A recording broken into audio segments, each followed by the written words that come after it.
Hello and welcome to Cape Cod Newsmakers. I'm Joe Santangelo.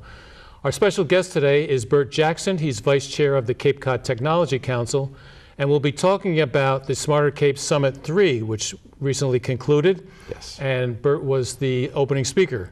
I was. So why don't we jump right into that? What was the Smarter Cape Summit and why is it important to the viewers?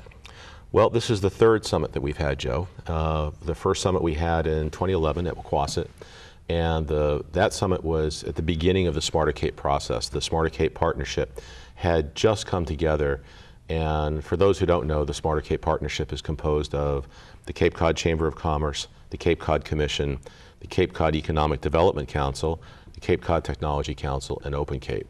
And we found that each of our organizations wanted to be doing things that fostered technology for 21st century community development here, and that people were acting independently.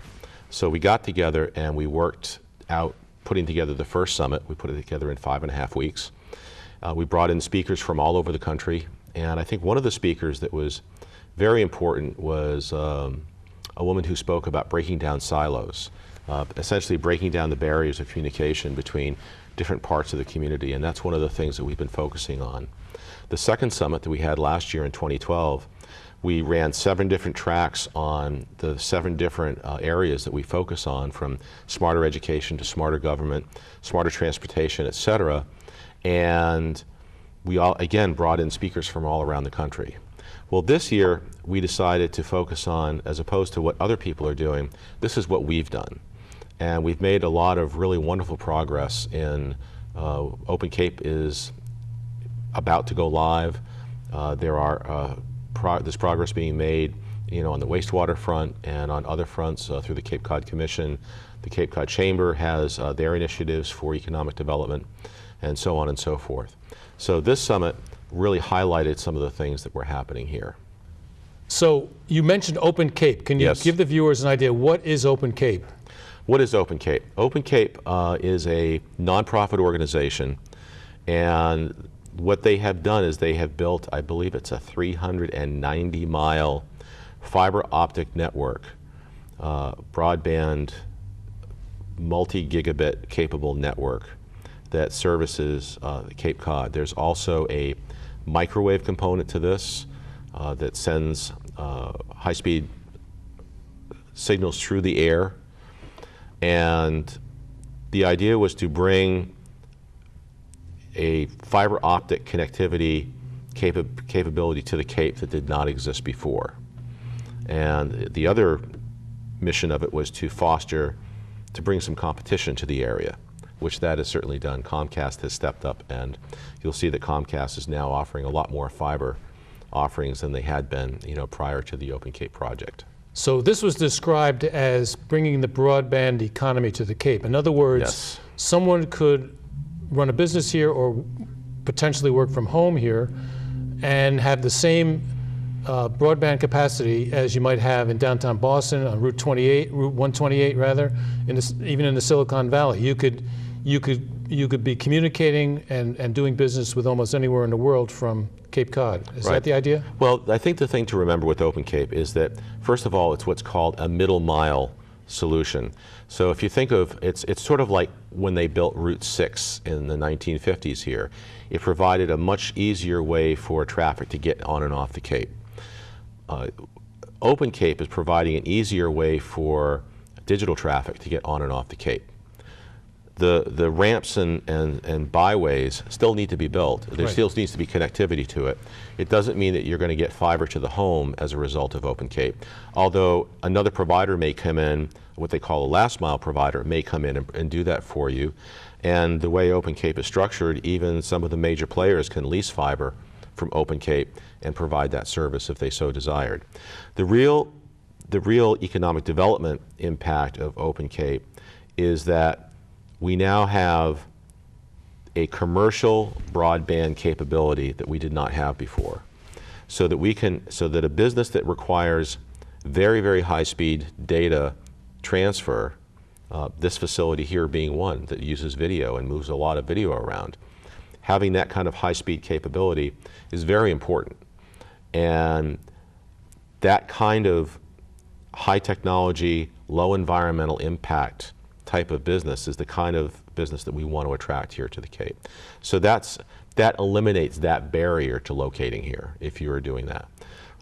Also, as medical technology and medical imaging advances, the size of the data files that medicine uses are very large, and this provides that capability to move that. I believe there's a radiologist he might live in Brewster, who was asking about having Open Cape and getting a connection to his house, which would allow him to read digital files from his practice in Boston or wherever he is, because he would have that kind of capability.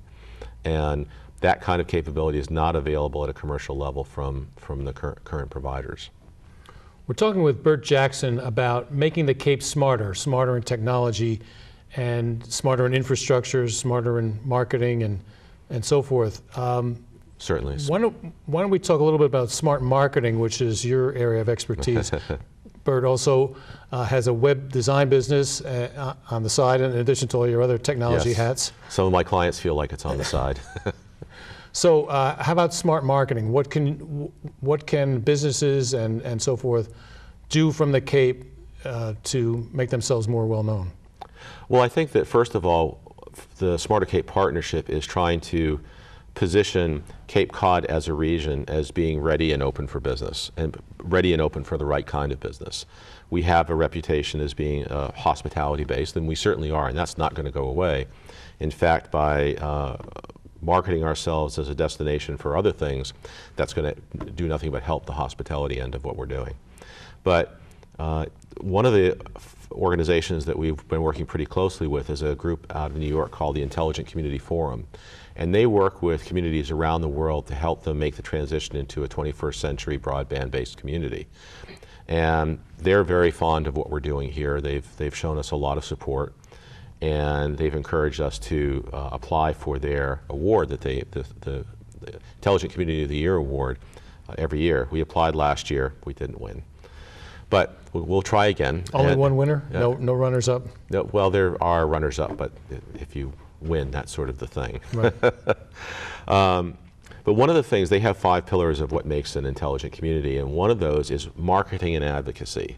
And I think both of those are very important. It's important to market your region and to try and bring business there and develop that work on the economic development end of things.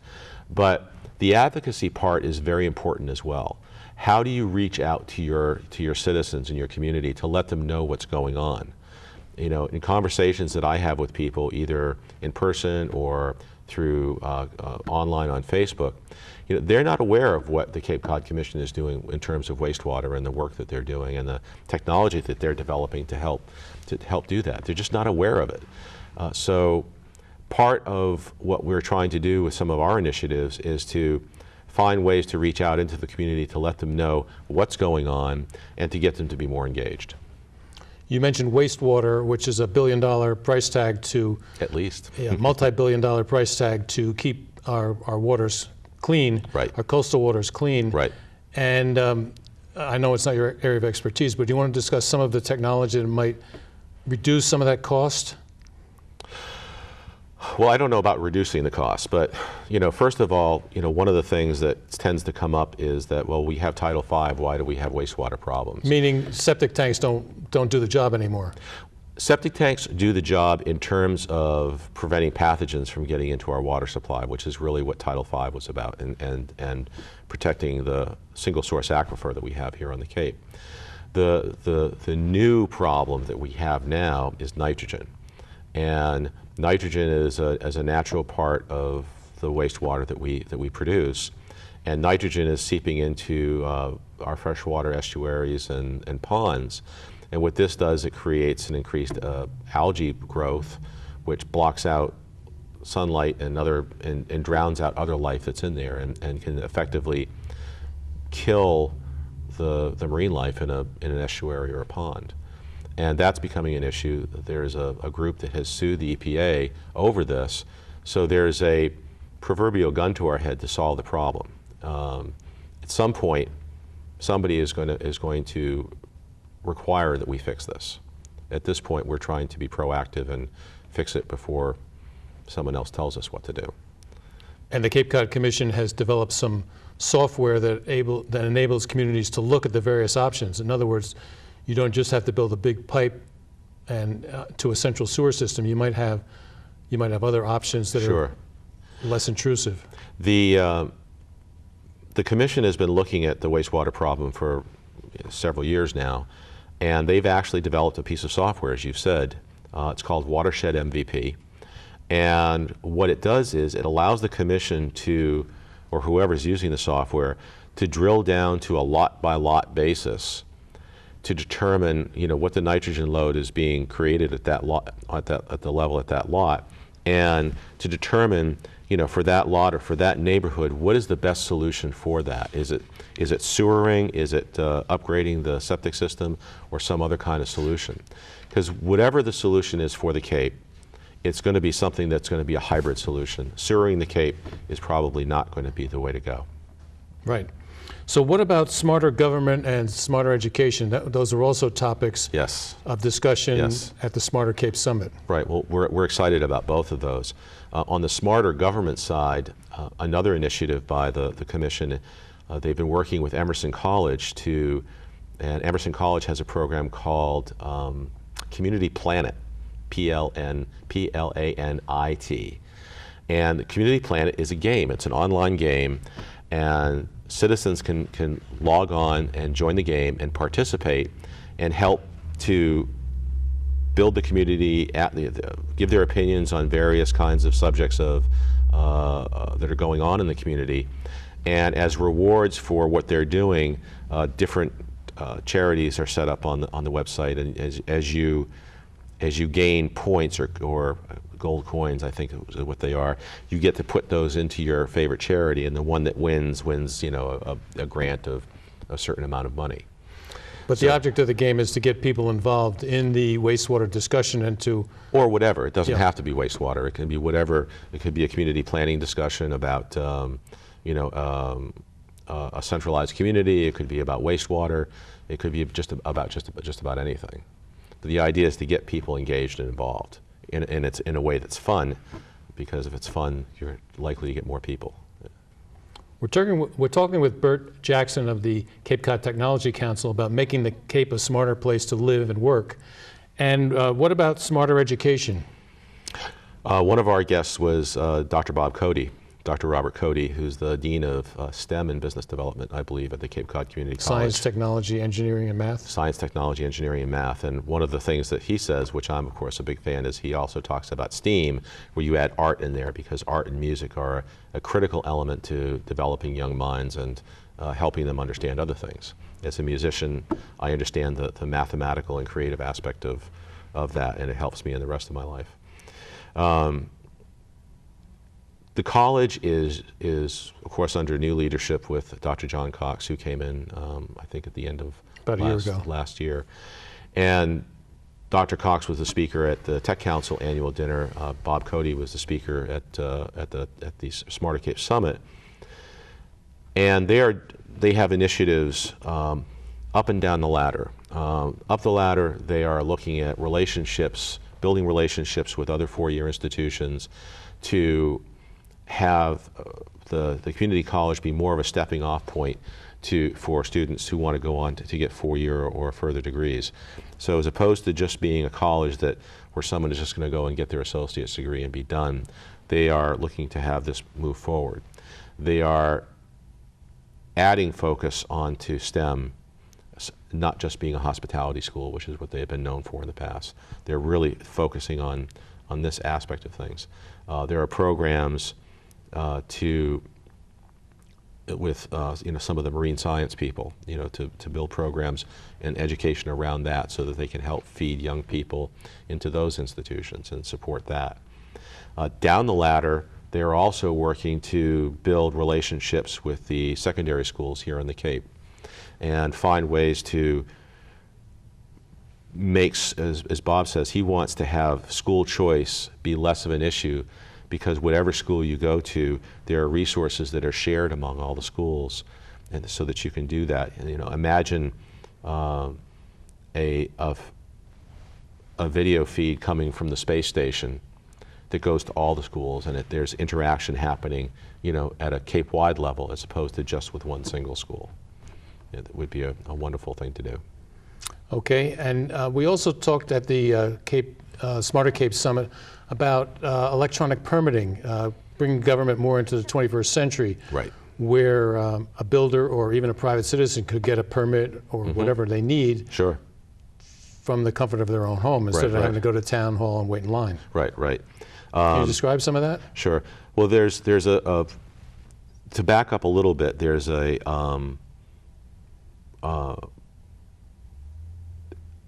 initiative as part of the Open Cape project called the Regional Area Network, where services can be delivered to the towns through this network.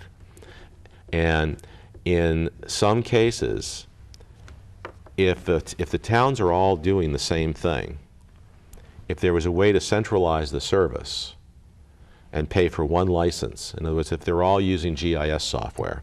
Geographical information mapping, correct. electronic Yes, mapping of the town. If they're all using that, as opposed to spending money on 15 licenses and 15 support contracts, what if you had one support contract and it feeds out to all the towns?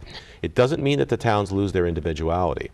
Each town would have their own website and interact with it in their own way, but they'd all be sharing the same resource, and therefore saving hopefully a boatload of money. Right. While you're mentioning that, there was also discussion about doing one flyover of the entire 15 towns of the Cape, right, rather than each town booking their own. Right. Right. So you can get an up-to-date 2014 map of the Cape without certainly having to do it 15 times. Certainly. We all know that when we're outside of Cape Cod, we say we're from Cape Cod, but when we're here, we're very proud of our towns. I'm from Brewster. If somebody's from Orleans, they're very proud of that, and we take our town government very seriously, and the town meeting style of government very seriously here. So nobody wants to have the towns lose their autonomy. But if there are services that can be shared and we can save money, then why not do that? Right. So, and going back to your question about the e-permitting, one of the demonstrations was that the town of Yarmouth, through a very brilliant guy there named Ed Centio, has been working on an e-permitting application. And we had a demonstration of that. The company that is the company who provides the software is called Acela. And they came and did a demonstration. And while we were there, we applied for and received a building permit, I believe it was. And the whole process took, what, 10 minutes, maybe? It was amazing that someone would do an online demonstration of their new software in front of 200 people, and it all worked. Right. Usually we say that's kind of risky. Demo equals death. Yes. Right. But it's an amazing thing where if you are a builder, from the comfort of your office, you or your staff can apply for a permit and fill out the information, and it goes through. You can do the payment right online. If there's an approval process that needs to happen on the other end, the information is there for the people who are making the decision on the permit at the other end. And then once the permit is approved, it comes back, and you can print it out, and then you have it, and you're ready to go. Nobody had to drive anywhere. The people in the town office didn't have to go searching through files and files of paperwork to get the permit done and put everything together. There was also a demonstration of some of the mobile technology that's available with this. There was you can go with an iPad. So this is the building inspector or the contractor? This is the building inspector, for example. He can go with his iPad, take a shot of something, enter the data while he's on site, and have everything right at his fingertips. It was an incredible increase in efficiency. But this system also has application and can be expanded to include things like a dog license, beach sticker. Dump sticker. Again, dump sticker. You don't have to go to town hall, wait in line, write a check, which is so 19th century or something. Well, we go to the dump so infrequently that I would rather pay the $10 per dump. I understand. Than go and wait in line at town hall to get my dump sticker. But nonetheless, a person could apply for these things. In other words, this doesn't apply doesn't just apply to a contractor or No. someone who's getting a building permit. It can apply No. to the average citizen. It can apply to anything where you have to go and get some sort of a permit from the town. And the systems are expandable if there's a new type of permit, you know, like a septic permit or Sure. something. I would think so, yes, yeah. So let's talk a little bit about Bert personally, if you don't mind. Bert Jackson, Not too long. Vice Chair of the Technology Council, and Yes. you mentioned music. Yes, Music and science often go together. they do, they do. What do you do in the field of music? I have a band called the Bert Jackson Quartet. As you can imagine, there's 4 of us. Paul Lesniak on sax, Ro Osborne on bass, and Kareem Sanjagi on drums. And unlike a lot of bands here, we play a lot of original music. I compose, Ro composes, and we found guys who are willing to put up with us and get that music out there. So. And where can we hear you? You can hear us coming up. The trio is playing at Wellfleet Preservation Hall for Taste of Wellfleet, coming up at the end of next week, I believe. We're going to be playing at Taste of Chatham around the end of July. We've got a gig set up at the Cultural Center in August, and there are other things that are going to be coming up as well. If you have a real curiosity, you can go to my music website, which is bertland.com, BERTLAND.com. Clever. Once again, we're talking with Bert Jackson, who's Vice Chair of the Cape Cod Technology Council, and specifically about the Smarter Cape Summit and how to make business and life here more technologically friendly, or take advantage of the latest technology. One of the topics that was discussed is if we now have a high-speed broadband up and down the Cape, it might improve cell phone service too. Yes. Well, the way Open Cape is set up, Open Cape's role in developing this fiber optic network was they're the nonprofit organization and they own the network. And what they did is they received a substantial grant from the federal government and a smaller grant from the state. And they took this money and they have hired an outfit to build and maintain the network, which is called CapeNet. Excuse me. So CapeNet's role is to build, maintain, and one of the things that is important with CapeNet is that they have experience in cellular distribution from other things that they do. Mm-hmm. So if you've ever tried to use your cell phone in the middle of summer here on the Cape, you know that sometimes things can be, shall we say, a little spotty. It's because the towers are overloaded with the amount of bandwidth that's going through there. They can't keep up with that. So there are, as you can imagine, there are wires and cables that support all the cellular towers that are here. And if you have connectivity to those towers, bigger pipes essentially that can handle the data, then as our smartphones start to use 4G and LTE more ubiquitously, then the demand on that is going to be even higher. So if we can have bigger pipes in the terms of fiber going to these cell towers, then that's going to improve cellular connectivity here. Right.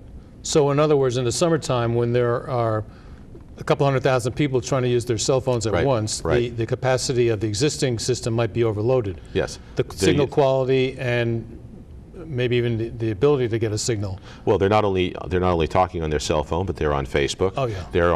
They're checking their email. They're trying to download a video, and they're all doing this all through their cellular through the cellular network. Right. So a lot of data is going through it. So a lot of data. Both the speed and the quality are diminished under those high speed and reliability. Yes. Yeah. Okay. So what can we expect then? When will this take place? In other words, the new fiber optic is going down the backbone of Cape Cod as we speak. It's being operated. It's being lit up, as they say. Right. Then when do they start hiring? When do they start contracting with various providers? Well, my understanding is that the network is built and they're in the testing phase now. You'd want to speak to Open Cape directly or CapeNet to get the exact schedule on that. Once the network is turned on, then they start thinking about, or they have been thinking about, but they start actually executing laterals to other locations, and it's really up to CapeNet. Right. Otis Air Force Base was named as one of the first customers. Yes. And it's also connected to a number of schools and libraries as part of the construction as well. There is an agreement to connect, I think, to 72 community anchor institutions, what are called CAIs, and as part of the agreement with the federal government in terms of the grant was to actually wire all these facilities with this. Now, this doesn't mean that they get free connectivity. It's just like if you get gas to your house, the gas company will charge you a fee to hook you up, and then they charge you a monthly fee to use the gas. So the grant gives everybody the hookup, but they still need to pay for the connectivity. But the connectivity is going to be very competitive. The rates will be competitive with other providers. We only have a couple of minutes left. Why don't you talk about the emergency communications aspect of it too? If we now have high-speed fiber going up and down the Cape and some microwave towers as well, does that mean better communications between an ambulance and a hospital, or is that coming down the road too? Yes, there's a 700 megahertz component to the entire network. Right. That's the microwave. That's the frequency for the police and fire. That's right, and this allows for higher speed data throughput between, let's say, an ambulance and the response center. So, for example, if somebody in Brewster is having a heart attack, if they know who it is, while they're en route, they can be downloading medical files about that person, and let's say they're allergic to latex or something, and so they know that when they get there, and they can therefore respond appropriately. They can provide more detailed data back to the hospital on their way back to the en route. And in general, from an emergency standpoint, like on a broader sense, if we get hit by a hurricane, for example, the Open Cape network itself is mostly built in a loop. So if there's a break in one spot, it redirects around the other way. So there's a connection, I believe, in Brockton and a connection in Providence. Right. So if there's a break, it just reroutes the other way. And then the microwave component acts as a backup for that. So certainly for emergency services, so even if there was a major disaster where there were poles down all over the place and the network, the fiber aspect of the network were knocked down, we would still have their microwave component to help with emergency services. Well, we're running out of time. We've been talking with Bert Jackson, who's vice chair of the Cape Cod Technology Council and also runs Koa Media, correct, which is a web design firm. And we can show that website if someone wants to contact you. It's bert@koamedia.com. That's my email address, yes. And Bert with an E. Any additional thoughts about making the Cape a smarter place before we sign off?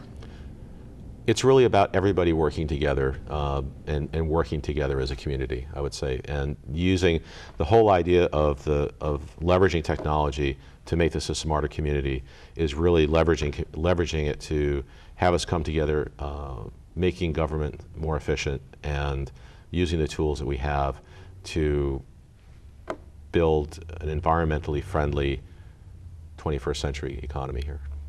Thank you very much, and thank you Joe. for joining us on Cape Cod Newsmakers. I'm Joe Santangelo. We'll see you next time. Thank you.